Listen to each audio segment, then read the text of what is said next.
50% రైతులకు రుణమాఫీ చేయకుండా కేవలం 17,000 కోట్లతో సరిపెట్టి 31,000 కోట్ల రైతుల రుణాన్ని మాఫీ చేస్తామని చెప్పి చివరికి అనేక ఆంక్షలు 50% రైతులు చేసిన అప్పులు తీర్చలేక వడ్డీలు కట్టలేక ఆత్మహత్యలు చేసుకునే దుస్థితి తెలంగాణ రాష్ట్రంలో. రైతు భరోసా అన్నారు, రైతు బంధు పూర్తిగా బంధు పెట్టి 10,000 కాదు 15,000 ఇస్తాము, మాకు ఓటేయండి గెలిపించండి. 15,000 ఎకరానికి ఇస్తామని చెప్పి రైతులు సాగు చేసే ప్రతి రైతుకు వర్తింపజేస్తామన్నారు. కౌలు రైతులకు కూడా రైతు భరోసా ఇస్తామని చెప్పారు. ఈ రాష్ట్రంలో దాదాపు 30 నుంచి 40% రైతులు కౌలు రైతులు. వారు కూడా ఎంతో ఆశపడ్డారు. ప్రభుత్వం వస్తే కష్టపడి వ్యవసాయం చేసే మాకు కౌలు రైతులకు కూడా భరోసా వస్తుందని చెప్పి వారు భావించారు. రైతు కూలీలకు కూడా ఆర్థిక సహాయం చేస్తామన్నారు. దాన్ని పూర్తిగా అటకెక్కించి సంవత్సరం అవుతున్నది.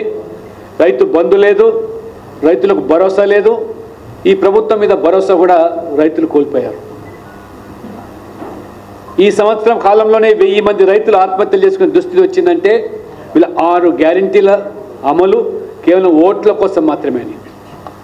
నిరుద్యోగ యువతకు రాహుల్ గాంధీ స్వయంగా అశోక్ నగర్ సిటీ సెంట్రల్ లైబ్రరీకి వచ్చి నిరుద్యోగ యువతకు, ఆనాడు బీఆర్ఎస్ యువతను మోసం చేసింది, ఉద్యోగాల పేరు మీద నోటిఫికేషన్లని, ఆ రకంగా నోటిఫికేషన్లు వరకే పరిమితం చేసి ఏ రకమైనటువంటి పేపర్ లీకేజీలకు పాల్పడ్డారో కట్టెలు తెంచుకున్నటి ఆక్రోషంతో యువత బీఆర్ఎస్ ఓడించాలని వారు ప్రతిజ్ఞ పూని రాహుల్ గాంధీ హామీ కాంగ్రెస్ అధికారులకు వస్తే మొదటి సంవత్సరంలో 2 లక్షల ఉద్యోగాలు, ప్రభుత్వ ఉద్యోగాలు కల్పించడమే కాకుండా నిరుద్యోగ యువతకు నిరుద్యోగ భృతి కల్పిస్తామని చెప్పారు. కానీ ఇవాళ 2 లక్షల ఉద్యోగాల సంగతి దేవుడెరుగు. ఉన్న ఉద్యోగాలే ఊరబెక్కే పరిస్థితి.